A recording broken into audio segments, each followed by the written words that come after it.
What was the most damaging thing a parent said to you when you were growing up?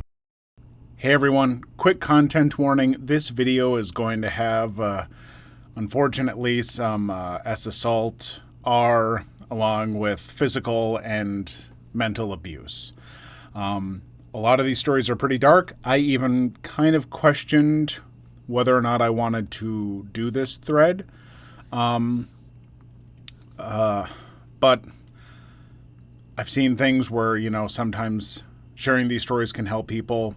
It's good for any of you out there who might be going through something similar to this in any way, which, God, I hope you're not. But to know that you're not alone, to know that there's another side to all of this stuff, and that you should not be ashamed. That's the other thing. I don't want to hide this thread away because it's not something victims of this stuff should ever feel shame over.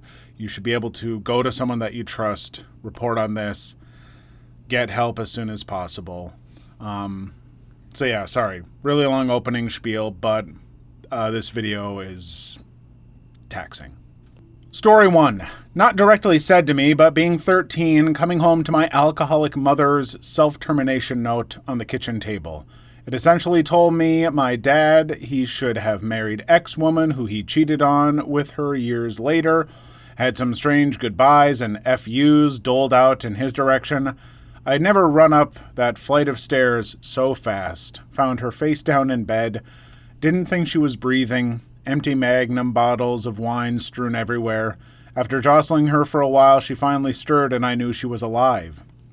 I told her unconscious, drunk butt that I loved her to death and would be heartbroken if she did something stupid. I left, taking the note with me. Never mentioned it to anyone in my family. My mom doesn't even remember writing it. Decades later, I still can't stomach the stench of cheap white wines, Rieslings, Chardonnays. I know exactly how you felt. Alcoholic mother who tried self-termination. Except mine ended up drinking herself to death before 40. Did you ever feel like you were the parent and she was the child sometimes? I'm an amazing parent because I had to be one by age 9. I'm also a mediator between others in my family because I was somehow elected to be that person, whether I wanted to be or not. There's nothing romantic about calling the police and telling them the rough direction you last saw your crap-faced parent driving in the hope that they arrest her for a DUI and possibly sober her up, but they never catch her in time. I find some sick humor in the fact that as a 20-year-old, I got a DUI and she picked me up from jail and then proceeded to hammer 4 bottles of wine that night. One of the few times she didn't try to hide it. It was her free pass from judgment because of the trouble I had gotten into. To this day, she tries to relate to me as someone who understands her plight because of it, and it fills me with rage and resentment. I lost out on having a mommy. All I remember is fear, anger, and pity for a human that was supposed to keep me ignorant and safe from the world. Birthdays, graduations, Christmases, I was making sure she didn't celebrate to the point of dying so that I never truly felt what one of those milestones should feel like.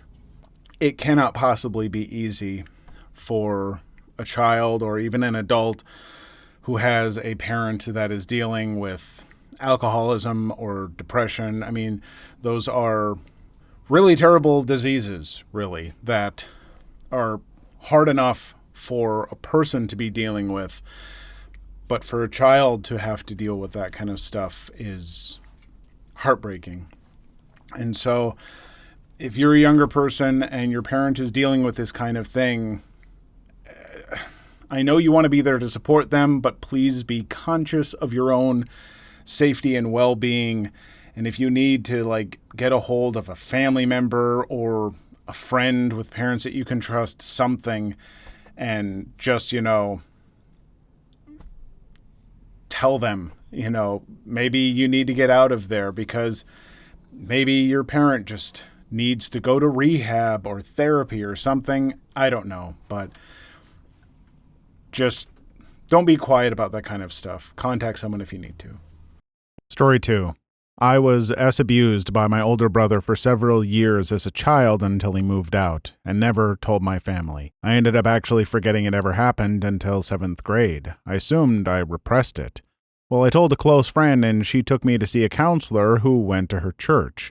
Nothing ever happened with it. Fast forward to my sophomore year in high school, I was given 70 hours community service for truancy, and if you and a parent did this group therapy thing, it'd knock off 40 hours. The counselor who did it was the same counselor who I told about my brother, who in turn told my dad what happened.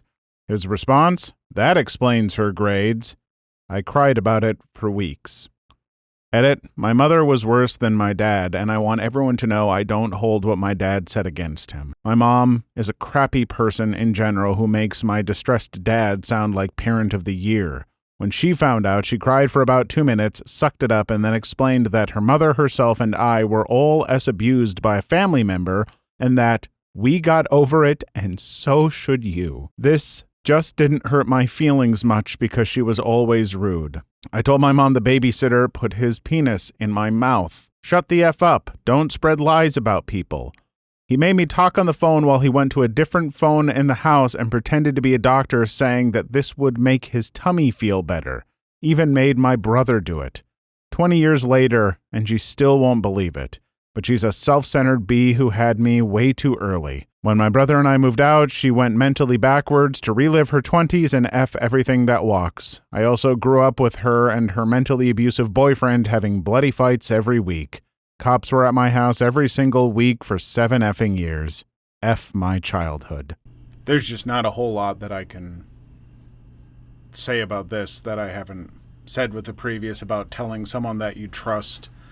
No child should ever have to go through anything like this. And I guess my other bit of advice would be, parents, take your children seriously if they tell you stuff like this. Don't dismiss it. Don't call them liars.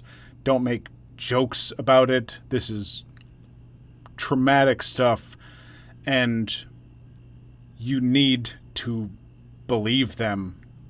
Even if it turns out that they're wrong, like, deal with that then. But not believing them and it being true is just awful. Story 3. Mom and Dad are divorced. I live with Mom. I'm 15. Mom decides to move 500 miles away. Dad, over about 6 months, repeatedly tells me that by law I'm old enough to make my own decision about whether to go with her or stay with him. Tells me I'm a man now and he would respect my decision over and over and over. Agonizing decision, I decide to go with Mom. Haven't told him yet. He calls me one day and says he needs my decision today.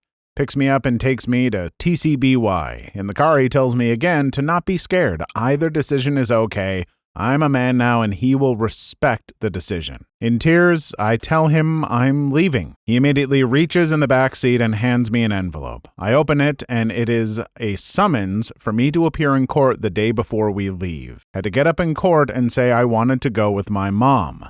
Luckily, the judge thought this was ridiculous, took me and my dad's lawyer to his chambers, yelled at the lawyer, called him a disgusting person, kicked him out of the room, and asked me what I wanted to do.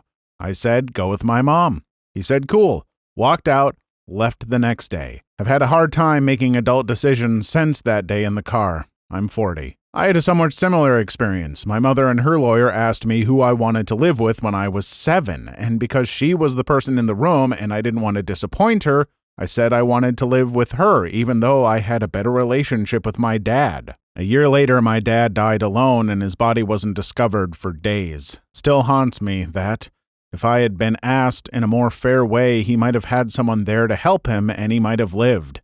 Definitely affected my ability to make difficult decisions. Dude, this is not on you. Not even the slightest. You would have been 8 at the time he died. You wouldn't have helped him, and actually seeing him go would be far more traumatic. Don't imagine you have any responsibility towards this. Concerning the original post of that story, where this person's father, was getting a divorce from the mom and was letting the child decide and telling them, hey, it's whatever you want and there's no wrong answer. You're not going to hurt my feelings. And then the moment that they say, I want to be with mom, and reacting in that way, why are you you can't put that kind of pressure on a child. I I grew up with separated parents. They were never together. And I love them both. And they both did a wonderful job raising me for the most part. But when you make a child choose between you and the other parent for stuff, that is unbelievably just destructive for them. It's miserable to make a child have to do that.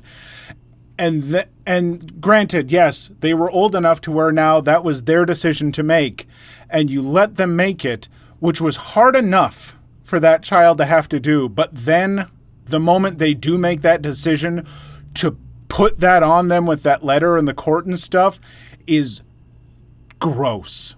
It is so selfish of a parent to do that to a child when they're already going through so much. And I hope things eventually got better, or that you can repair things with them if you want to, but seriously, that bugs me. Story 4. I just posted this on someone else's comment, but now I'm emotional about it and I want it to be its own thing. My stepdad is the effing worst human being on the face of the planet. I was the literal redheaded stepchild growing up. The sorts of things he said to my sister, my brother, and I are awful and made us all feel like garbage. He valued appearance over all other things, which meant his 2 pretty daughters always got preferential treatment over us. Only 2 of you can go, one of you has to stay here. That doesn't sound like much, but it's what it did to us that damaged us the most. That was his rule for the 3 of us visiting with our father. The excuses for why one of us had to stay home varied and never held much weight, but we were young and we couldn't do anything. My dad never said anything to them, which was worse. My mom stood by and agreed with him. It would have been okay if it worked on a rotation, but it didn't. What ended up happening was an alliance between my sister and brother where they'd plan to go with my dad and make plans with him without telling me. They'd tell him that I was okay with it. I wouldn't know he was coming until he got there. My mom and stepdad never stopped this.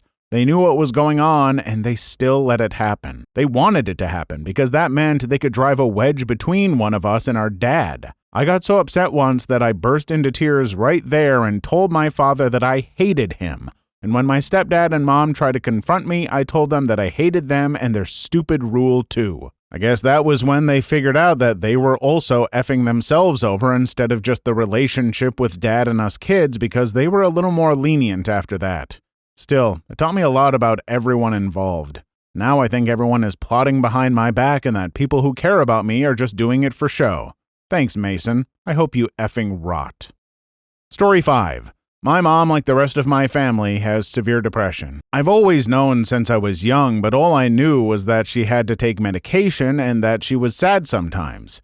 She would tell me what was wrong and I'd be there to cheer her up. I always felt like I was bearing the weight of all her problems from the time I was old enough to understand them, around 8 years old. I felt like it was my responsibility. We were always fairly poor, we never went hungry, but we also never had money. My mom was a single parent and worked her butt off to support us, and a few years later, my sister. When I started high school, I moved to a new town because she had gotten a great job. She was making $40,000 a year Canadian, this was about 10 years ago now, and was in a serious relationship with a great guy who ran his own bricklaying business and probably made about $60,000 to $80,000 a year. I didn't know at the time how much money we were making because it seemed like we were broke. The power got shut off now and then because they'd forgot to pay the bills. Because of this, I never asked for new clothes or anything really because I assumed we were still broke. A month or two later, she talks to us about what happened around Christmas with her, and she said that she had no memory of anything that happened for a full week. Just before she took time off work and until a few days after she got out of the hospital. She doesn't remember showing us or saying anything to us or even doing it. All I know is I'll remember that forever. It's burned into my memory.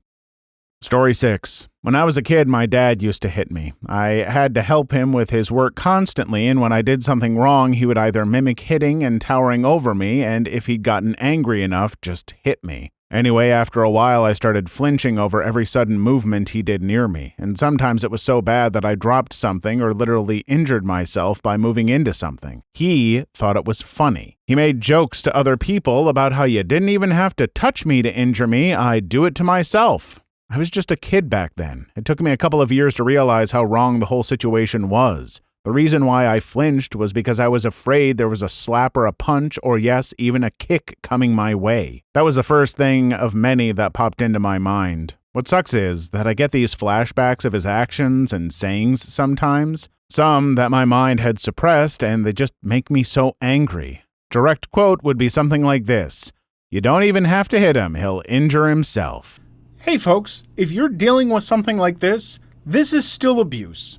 It's not physical abuse after a bit. I mean, the initial stuff that's causing it is physical abuse, but then using your child's flinching and stuff like that against them still and joking about it, that's emotional abuse. It's mental abuse. So it's still crappy. And so kids, if your parent is doing something like this, it's still not okay, and you should still confide in someone you trust.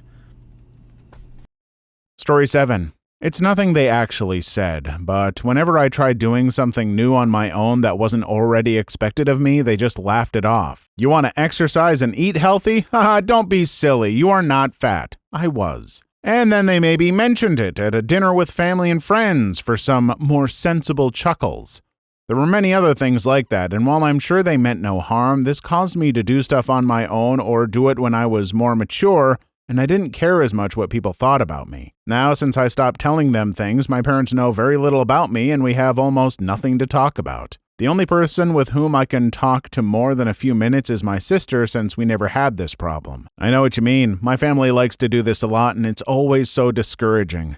Some people just need to realize that the jokes they make, in good faith or not, can harm. Seriously, when a kid is growing up and is in, kind of emotionally vulnerable spots of development, jokes can sometimes have pretty crappy effects on them. I've had jokes like that at my expense when I was a kid.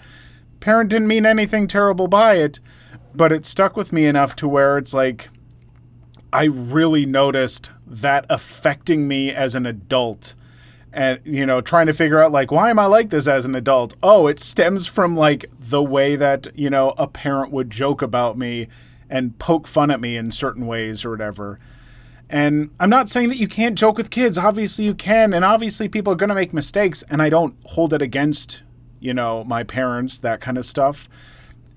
That stuff happens. I'm just saying, parents, try and be conscious of how your child is reacting to some of this stuff, because if they're seeming to have a hard time with it, it might be a bigger deal than you realize. Story 8. You're just like your father. Not a nice thing to say considering she divorced him and hated his guts, especially to an 11-year-old girl bawling in the bathroom. Yep, same here. Every time we did something bad, she'd threaten us with sending us to our dad's house. She'd get on the phone to him with us in the room and say, "So you're saying you don't want to see the girls?" And my dad could hear us crying.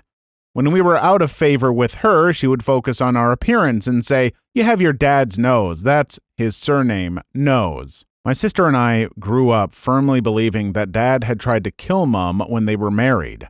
My sister was in her late 20s before she'd even talked to him without a sneer on her face. Even thinking about what his life must have been like back then makes me cry. My mom was a crazy bee who made us believe we were bad children. He believed he was a bad father, he's the best man I know, and did her best to destroy any chance of a relationship. Then she accused him of abusing me because I had run away to live with him because I couldn't take her physical and mental abuse anymore. Oh yeah, and now she accuses me of having abused her. She's been saying this to me since I was about 10 or 11. Story 9. Not me, but a friend of mine grew up with an alcoholic mother who changed boyfriends quite frequently. One boyfriend in particular started to R my friend at the age of 9 years old when her mom was passed out. It went on for a couple of months before my friend finally told someone. The cops came around to arrest him. Her mom lost her crap and started yelling at the cops, demanding an explanation. One of the officers straight up said, "Because he R's your child, that's why." In front of my friend, she then looked at her daughter, at her boyfriend, and then back at the cop and asked, "Why can't you just take her?" I feel that the state should have taken the kid because of that comment. Story 10. My mother locked me out of the house and told me to never come back after I told her boyfriend of a week to get away from my dog. Bastard kept hitting my dog. Took my dog and fled to my dad's. I was 12 at the time. My mom's boyfriend took an effing camera and put it under the bathroom door as I was getting in the shower. I know it was on because the light was on. I was maybe 12, 13. I flipped out. My mom told me to stop being so rude to her boyfriend because it was just a joke. Shame on me, right? My mom said her husband, my stepfather, wasn't that kind of man when I told her he violated me. It only happened the once, thankfully, but that betrayal has stayed with me forever. I was about 9 at the time. 2 parents of kids who have come forward and said that such and such a person has touched me in a bad way. Be it them saying like, oh, dad or stepdad or uncle or whomever, aunt, I don't care. If they say that and your response to them is, they're not that kind of person, they wouldn't do that. How can you do that? What if they're not lying? Why would a child lie about that? Because if they're not lying, that's extraordinarily serious, and you brushing it off is not only letting the person get away with that, but traumatizing to the child, because now they can't trust you. You need to take stuff seriously and at the very least look into it. See if there's any truth to what the child is saying. It's your child. Protect them. Story 11. Me and my little brother had been naughty. Nothing special, just regular kids naughty. We had an older brother and sister. They were twins. Mom took us into the bedroom to punish us. We didn't plan to have you. You were an accident. We chose to have your older brother and sister. You were an accident. Me, about 8 or 9. That's terrible. You can't say that to kids. I will remember this when I grow up. My brother, 7, cries. Mom shuts up fast. 30 years later, the subject came up and she denies it ever happened. Except my younger brother also still remembers it. Story 12. If it wasn't illegal, you'd be spending the night with my buddies. At least then I'd be getting something, implying the money from pimping me out, of raising you. I was 11. What a F-up they were. Don't believe that crap face. Then and now, okay, OP? F-up is the best word for him. He was a narcissistic, abusive a-hole who drank himself to death. Story 13. My mom got really drunk on my 16th birthday, got really upset that no one was paying attention to her, and then started screaming at me and telling me she hated me. She tried to throw something at me, but she was too drunk and missed. This sounds exactly like my 16th birthday, except swap the drinks for drugs. My mother was constantly doing stuff like that when she was high. She told me one year that she wished I had successfully committed self-termination after I disclosed to her that I had tried. I feel your pain. You definitely aren't alone. Story 14. I tried my best to raise you so you wouldn't be like your father. My father shot and killed himself and my brother, as well as shooting me and causing me to go blind. He was also expected to be a narcissist. Story 15. After years of abuse from my mother, my dad finally divorced her, and in the years my sister and I lived with him afterwards, he often told us he wanted to kill himself, usually before he got drunk every night. This was high school. Edit. I read half of these and realized most people posting want to share their story because it's effed up. We were treated terribly, and as young people definitely didn't deserve it. We are more than our past, so let's move forward from it and hold our head up. You won't become like them to your family later. Story 16. I was an introverted kid who was in pain from her alcoholic father being a C and making home life miserable. We lived too far for me to leave the house to visit the town center or any friends, so I was trapped in my own hell for years. Now I'm still weird, I have a chronic illness, and I am just an oddball, but I am at least happy. My mother regrets saying those things. She didn't know how hard it was on me. It was hard on her too, and I forgive her. She's grown a ton as a person too, and I respect the hell out of her for all she's done for my sis and me. We're very close now. I'm glad to see a happy ending here. I was/am pretty weird myself, and my mom and I used to be distant when I was younger, but we've also grown up together. Now we're pretty close too. I am happy to see a little bit of a happier ending, because for a number of these, they're just parents who don't know better, who are struggling with their own issues, and who are making mistakes, but it is nice to see that sometimes they can learn from that and, they can make amends. You can have a healthy relationship. Things can be okay. But it doesn't have to be. If your parent doesn't make efforts to get better, you don't have to forgive them and make amends. Every situation is going to be different. I also just want to say, since this is the last comment I'll make this video, there are a few more stories, but I know people like to check in on me sometimes in the comments, make sure that I'm okay. Yeah, this was a very emotional thread to get through. I've had to take breaks reading it. But like I said, I think it could be important and it might help people, and I'm okay. I have a wonderful support network, and I won't do something that's going to genuinely be too hard for me. So I just want to say thank you to all of you who like to check in on me. It's not always the easiest getting through some of these stories, but if it helps any one of you out there not feel alone, then it's worth it. Story 17. I told my mom I was depressed when I was 17. She told me getting over depression was easy because she got over her postpartum depression and that I shouldn't be weak like my uncle. That particular uncle committed self-termination as a teenager. Story 18. The only reason I kept you was so that when I had a kid I actually wanted, I'd have a built-in babysitter. Story 19. Your stepmother is more important to me than you. 11 years old. Adults can really be selfish Ds. Please leave your story in the comments. I would love to make a video on them in the future. Also, don't forget to like and subscribe.